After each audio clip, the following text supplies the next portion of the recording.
¿Qué tal? ¿Cómo están? Qué bueno que nos acompañan una vez más aquí en Expedientes TVC. Hoy vamos a hablar de Duarte, del priista perfecto, ¿sí? Así como lo oye, el priista perfecto. Y lo vamos a hacer de la mano de Arturo Ángel. Él es periodista e investigador de Animal Político y además Premio Nacional de Periodismo.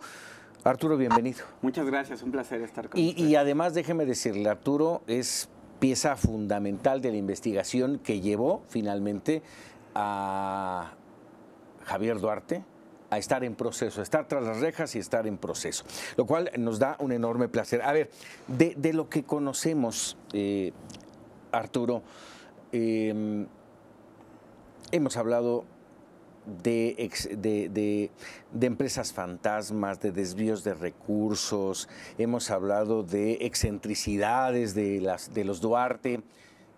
Todo eso lo llevó a la cárcel. ¿Eso lo hace el priista perfecto? Me suena a sarcasmo.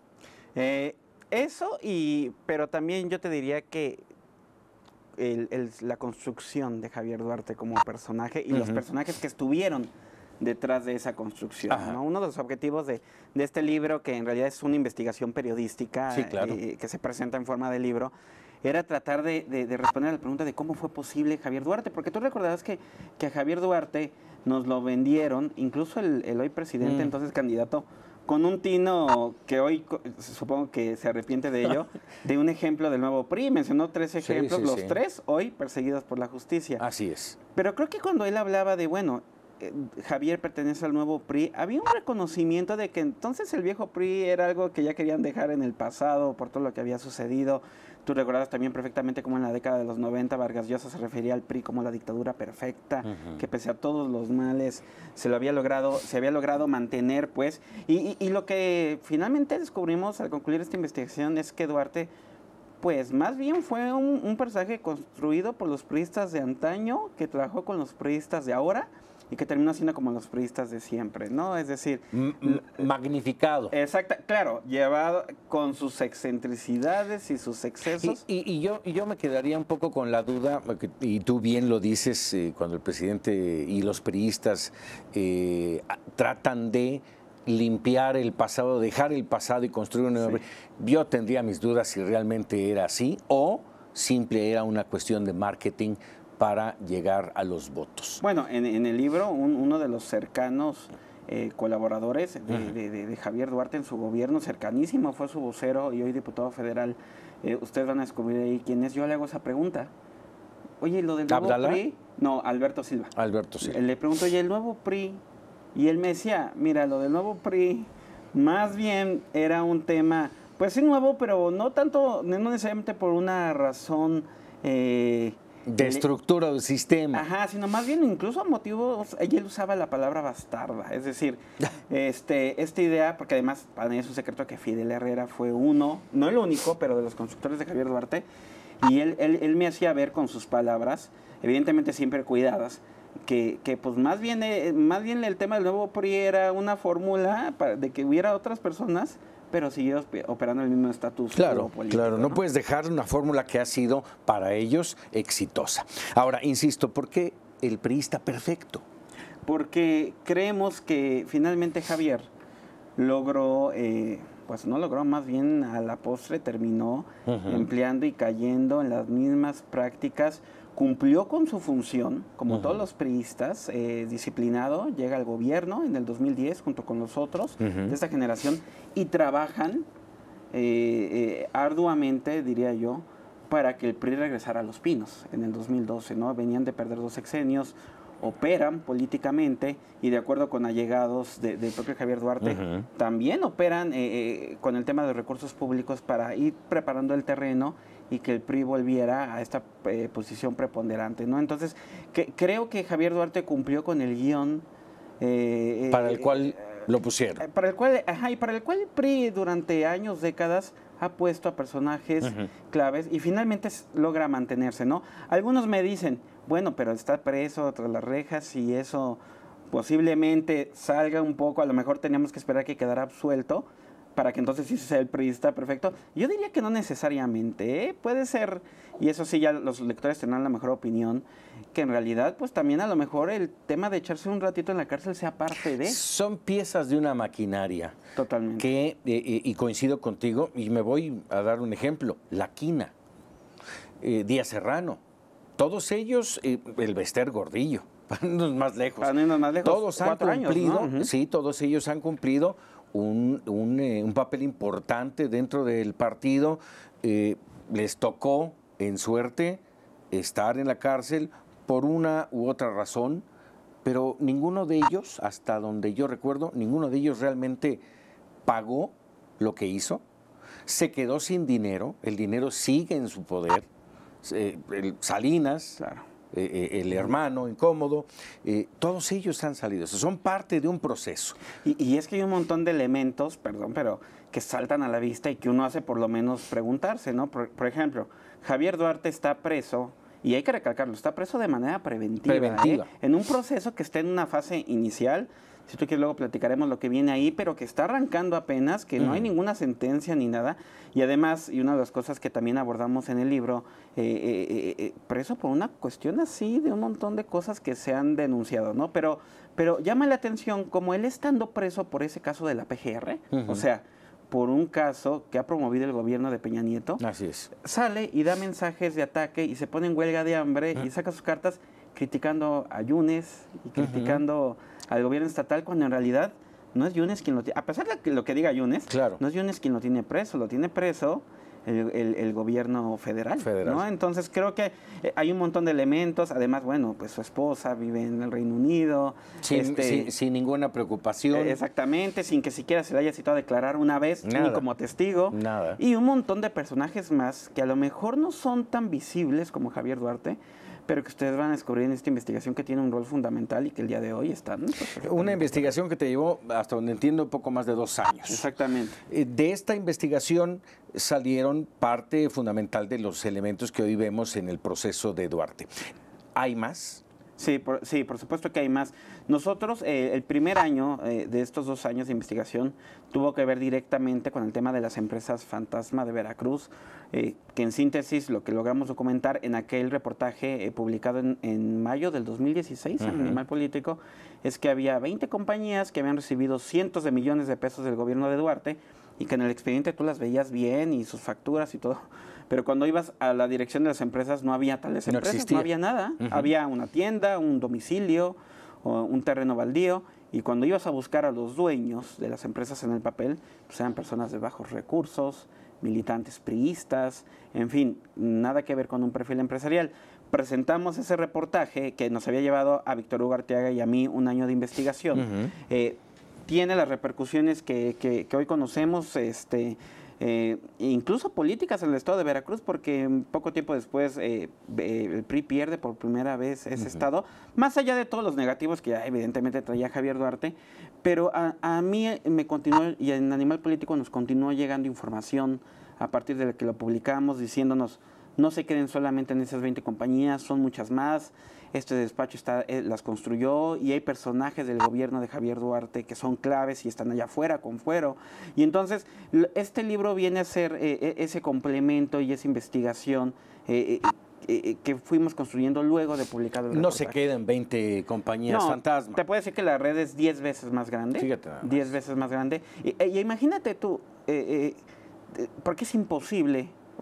Nos llevaríamos, no sé, 4 o 5 años tratando de averiguar qué hizo cada empresa con sus limitantes, porque no quiere decir que todas las empresas de una red hayan recibido contratos públicos. Claro. Posiblemente se usaron para triangular los recursos, para ir más allá de donde públicamente se puede saber, pero las autoridades tienen las herramientas, ellos pueden romper el secreto bancario, pueden profundizar. Entonces creo que es una llamada de alerta para que se profundice. ¿Esta investigación se le entregó a la autoridad? La revelación que estamos haciendo ahora. No, la primera. Sí, no, por supuesto. La que lleva a la cárcel a Duarte. No, primero se le entregamos toda al gobierno de Veracruz. Ajá. Nuestras bases de datos iniciales a la oficina de Javier Duarte y a la Secretaría de Finanzas y a todas las 4 dependencias en ese momento publicamos. Con Duarte en la administración. Con Duarte y les dijimos, ¿Y? No, mutis.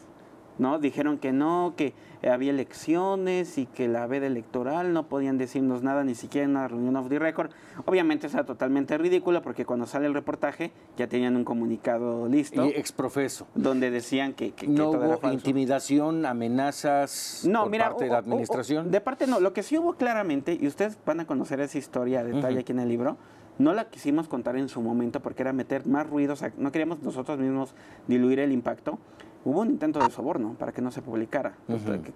A través de uno de sus intermediarios, al final ellos descubren a lo mejor un poco la dimensión de la investigación que traíamos entre manos y lo que intentan expresamente es ofrecernos dinero para dos cosas. De preferencia que nunca se publicara el reportaje o al menos que no se publicara antes de las elecciones que iba a haber a nivel estatal, ¿no? Y finalmente se encontraron con que alguien no resistió, o sí resistió el cañonazo. No, pues claro, me dijimos, ni yo en lo personal ni animal político nos prestamos esas prácticas.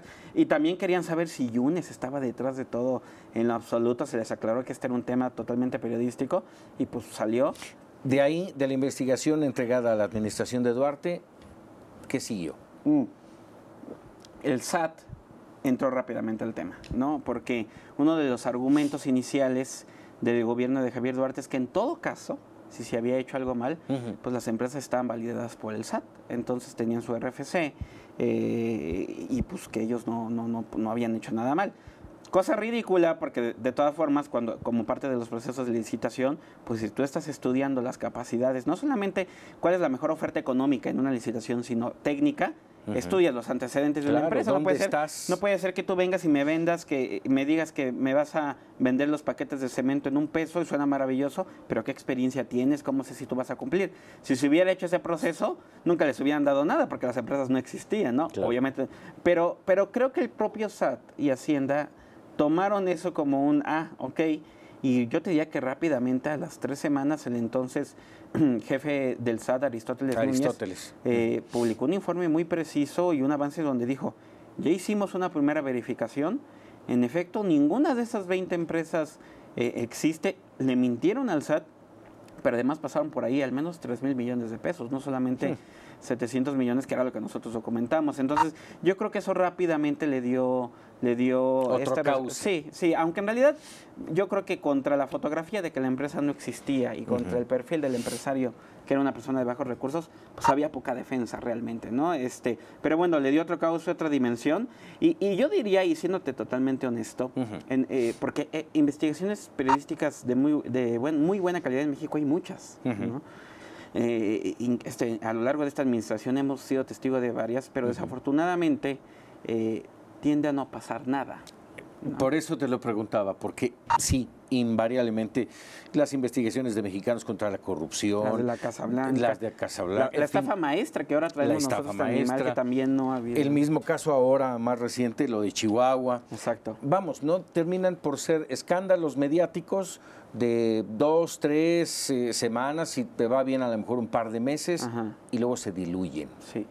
Luego se diluyen. Por ahí estaba yo leyendo hace unos días de este caso Blue Jet, que seguramente la gente con ese nombre no lo ubica. Es aquella serie de accidentes aéreos que hubo en México en la administración pasada, en donde fallecieron por lo menos 3 secretarios de Estado. Un escándalo. No ha habido nada de investigación. No se ha dado con un responsable, no se ha dicho qué ha pasado, qué pasó en ese momento. Entonces, así hay muchas investigaciones, lamentablemente. Sí, lamentablemente. Mira, yo te diría, a ver, yo vería ahí 2 motivos por los cuales pasó algo esta vez. El uno, y el más romántico, te diría que lo que presentamos y llevamos... Mira, en el gobierno de Javier Duarte, y tú lo sabes perfectamente, llevamos 4 años con denuncias de la auditoría, porque si hubo alguien que hizo su trabajo fue la Auditoría Superior de la Federación, al denunciar constantemente que había un monto de miles de millones que crecía y que nunca aparecía, ¿no? Claro, las denuncias llegaban a la PGR y ahí siguen hasta el día de hoy sin resultado. Pero creo que más que decir que habían desaparecido 600 millones o 600,000 millones, creo que lo que tuvimos la fortuna en este reportaje es que pudimos mostrar, porque además tú te das cuenta como reportero cuando investigas estas cosas, a mí no me decía nada el hecho de, bueno, se robaron 10 millones, pero el llegar y ver el testimonio de una señora de 60 años, prácticamente ciega, que dice, mire joven, yo acepté firmar un papel, hasta me pusieron una tarjetita, porque yo no veía nada, porque me prometieron que me iban a dar 1,500 pesos para una cirugía de cataratas. La vuelven empresaria, no le dan nunca nada de los millones que ganó esa empresa, pero ni los 1,500 de las cataratas, ¿no? Entonces, creo que ese tipo de testimonios llegan con mucho mayor fuerza a las personas, ¿no? Entonces creo que tuvo ese impacto, pero también, y también esa es la segunda razón que yo veo, prácticamente después del reportaje el PRI pierde el estado de Veracruz, un estado que nunca había perdido en su historia, y tenía meses después, al año siguiente, la elección del Estado de México. Y indudablemente pienso que hubo exactamente, yo diría que hubo un control de daños, que lo evaluaron y dijeron, a ver, estamos en un punto en que ya perdimos uno de nuestros dos grandes bastiones. Yo creo que en el cálculo político perder el Estado de México era no sé. Y hace la evaluación y toman la decisión de que no podía seguir más.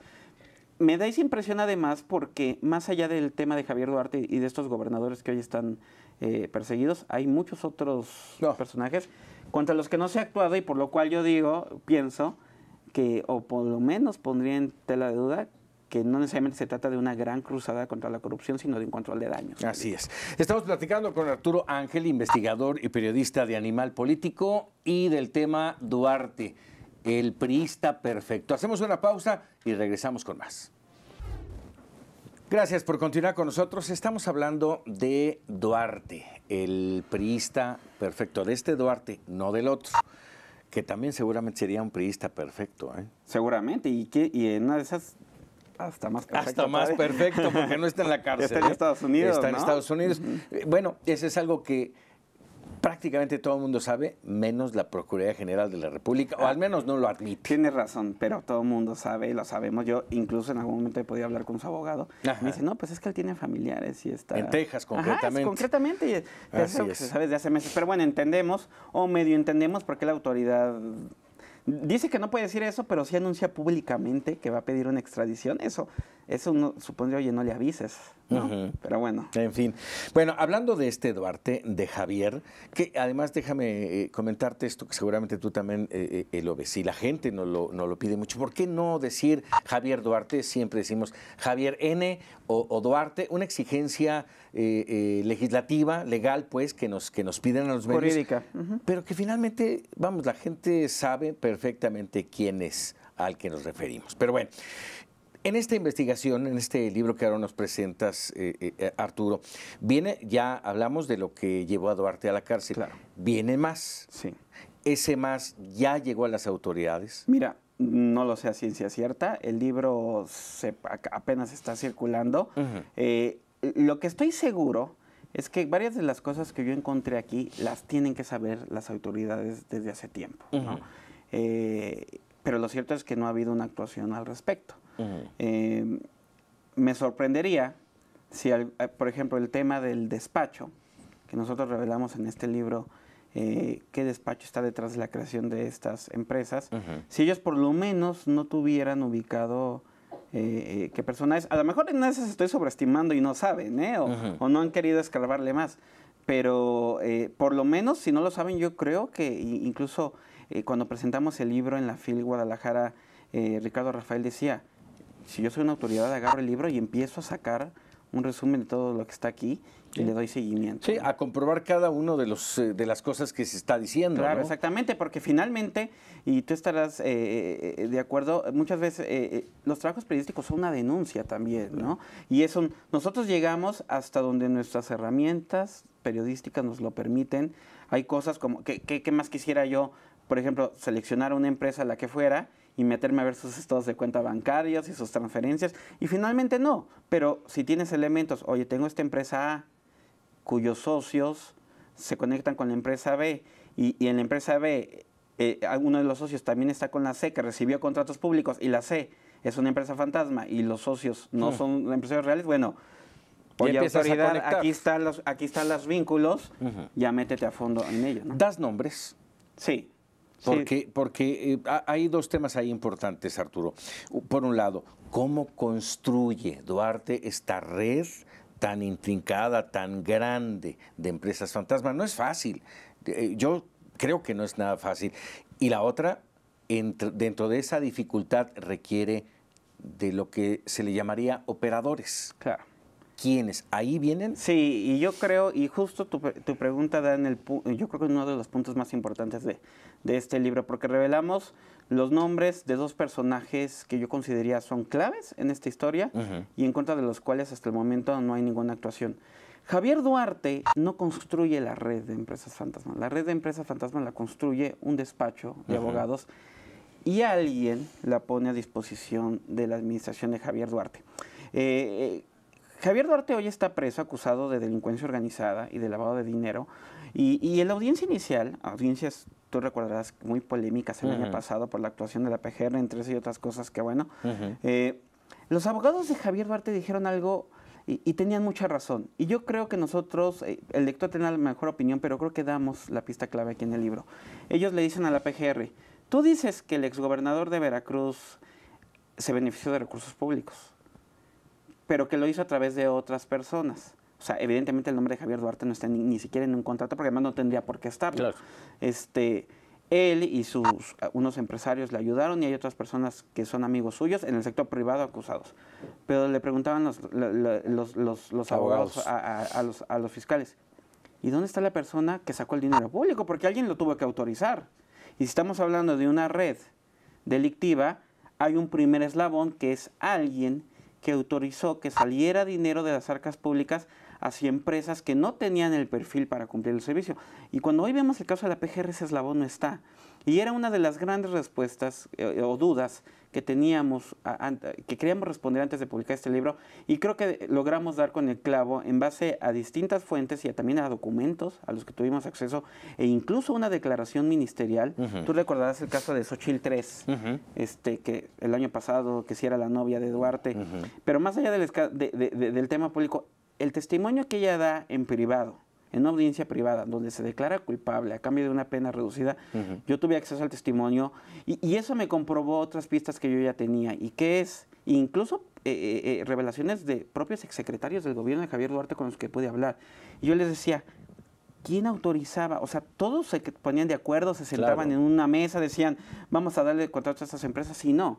De acuerdo a las investigaciones y a lo que pudimos documentar, todo venía de la tesorería del estado de Veracruz, y ahí había un operador que era Tarek Abdalá, hoy diputado federal, y ellos lo señalan, y Xochitl lo señala, y los documentos apuntan a él como el que autorizaba y decidía a qué empresa iba tal pago, y él lo que hacía simplemente era decirle, oye, secretario de Educación, tú tienes que armar el expediente de que esta cantidad va a esta empresa, ¿no? Y ya tú haces el expediente, te cargas de justificarlo, y desde ahí se operaba. Incluso la Auditoría Superior de la Federación, que hasta el día de hoy, déjame decirte, ha presentado 70 y tantas denuncias en contra de la administración de Javier Duarte. Cuando yo platicaba con los auditores me decían eso. El personaje central en Veracruz no es el secretario de Finanzas, es el tesorero. Y el tesorero es este señor, y él es una pieza clave. E incluso tú recordarás, la Fiscalía de Veracruz, no la PGR, intentó pedir su desafuero para acusarlo, y los diputados del PRI y la Comisión Instructora lo frenaron de tajo, ¿no? Ahí sí dijeron esto, ¿no? Y hasta el día de hoy el señor... Imagínate lo que no tiene en su poder, lo que representa esta persona para el partido. Exactamente. Y el otro elemento, pues, ¿quién se encargó de crear esta red de empresas fantasma? El despacho. Ahora, dime, por todo esto que acabamos de platicar, que nos acabas de platicar, ¿le ves futuro al proceso? ¿Te refieres al de Javier Duarte? Al de Javier Duarte. Mira, híjole, yo te diría que estoy 50-50, ¿no? Lamentablemente, a pesar de que estamos en una fase inicial, ha habido pifias de las autoridades. Lo de la audiencia inicial que ya platicamos, cómo los fiscales no se sabían eso, que ahora eso queda un tanto en una anécdota, si tú quieres, porque en la segunda audiencia lo corrige. Sí. Pero, por ejemplo, un tema que pasó desapercibido, que también aquí lo abordamos, es entre noviembre y diciembre del año pasado, la PGR, a través de una solicitud de Interpol, la policía española detiene en Barcelona a un contador al que la PGR señala claramente de estar vinculado en el caso de Javier Duarte. Lo detienen en España, piden la extradición, pero la PGR falla en documentar, y yo tuve acceso al expediente. No, es que es una cosa increíble. La PGR le manda el expediente a la corte en España y le dice, yo quiero porque tienes que justificar la extradición de Claro, alguien, claro. obviamente. Aquí está el expediente, con lo cual yo sustento que este señor está relacionado con la red delictiva de este exgobernador. Y cuando tú ves el expediente, porque yo lo vi, porque además allá se hace público, nunca viene qué había hecho el contador. Nunca, en ninguna de las 20 y tantas páginas aparece qué hizo el contador, por el cual la PGR pedía la extradición. Entonces la autoridad en España dice, oye, pero nunca me explicaste qué, por lo tanto no hay motivo para que este señor esté detenido, y lo dejan libre. Imagínate una pieza clave quedando en libertad. O lo que vimos la semana pasada, la PGR pidiendo ya al final de este periodo de investigación que tenía, que al juez que le dé permiso para que la comisión bancaria le dé acceso a unas cuentas, y hacia el final, ¿no? Entonces, yo tampoco te aseguraría que el caso está perdido, porque también no me parece que ese punto, pero por lo menos hay pistas ahí que nos hacen, pues, dudar legítimamente del éxito que podría tener el juicio. Y sobre todo, también dudar de la legitimidad de las acciones de la autoridad de Procuración de Justicia. Hablabas tú de esta solicitud de extradición, como podríamos hablar de las que se están emitiendo ahora contra el exgobernador de Chihuahua. También podríamos estar hablando de una enorme multitud de procesos que se truncan por no cumplimentar muy bien la investigación, por no entregarla como debe de ser. Dice, espérame tantito, o sea, te acepto un error, pero tantos ya no son un error. Sí, me das opción a pensar que estás evitando. Por lo menos nos justifica que tengamos dudas, ¿no? Claro, así es. Pero bueno, todavía le queda largo terreno a este proceso. Yo quisiera preguntarte, de las excentricidades, alguna de las que tienes en este libro. Bueno, el viaje a España para celebrar la titulación como doctor de Javier Duarte. Javier Duarte es doctor en economía, aunque ustedes no lo crean. Aunque usted no lo crea. ¿Quién sabe cómo llegó? Pues sí, eso sí, ¿no? Ahí sí no. Pero entonces, bueno, pues él, si no mal recuerdo, creo que es por la Universidad Complutense, viaja a España, pues para festejar su titulación, pero no solamente invita a su esposa, sino se va como con 10 amigos empresarios, y entre ellos el propio Moisés Mansur, que ahora está acusado. Y se va, híjole, esta es información que me pudo compartir un exsecretario de Finanzas, que por obvias razones él pidió que su nombre se mantuviera off the record, y boletos de primera clase para todos, ¿no? De entrada, en Aeroméxico. Pero además, cada uno de los 7 días que duró el viaje, hubo una cena en un restaurante distinto, todos restaurantes de lujo, todas las cenas esas pagadas. Además, a cada pareja que invitó se les dio una tarjeta departamental del Corte Inglés, me parece. No sé, recuerdo una de las tiendas más importantes de Madrid. Con una cantidad importante de euros para que, pues, además fueran de compras. En fin, un derroche impresionante que cuando tú lo comparas, digo, yo nunca lo justificaría, pero bueno, si tú vienes, no sé, de un país nórdico, lo que sea, pero cuando tú lo comparas con que no había dinero, Veracruz está quebrado. Había gente marchando en las calles, maestros, pensionados, gente de la tercera edad incluso, porque el gobierno le decía, no tengo dinero para pagar eso. Pues yo creo que queda claro que dinero había. Claro. O el tema de cuando a Javier se le antojaba este tema de él le gustan las tortas de la Rielera ahí en Córdoba, pero vivía en Jalapa y mandaba al Veracruz a Córdoba, de Jalapa a Córdoba, por las tortas, ¿no? Y no me digas que lo mandaba en helicóptero. No es en helicóptero. No sería raro. Exactamente. Arturo, como siempre, un gusto bueno, poder platicar contigo. Esperamos que no sea la última. Andas en otras investigaciones. Déjame, porque me queda escasamente un segundo, preguntarte, ¿aquí aparece el nombre de Fidel Herrera? No. No. No está... O bueno, aparece el nombre como mentor de Javier nada Duarte. más. Exactamente. Perfecto. Arturo, un placer. Muchísimas gracias por compartirnos a Duarte, el priista perfecto. Muchas gracias a ustedes por la invitación, y la encuentran en todas las librerías del país. De está. Editorial Grijalbo. Exactamente. Aquí la tiene usted, Duarte, el priista perfecto. Y bueno, parte ya de lo que nos platicó su autor e investigador Arturo Ángel. periodista de Animal Político. Gracias por estar con nosotros en Expedientes TVC.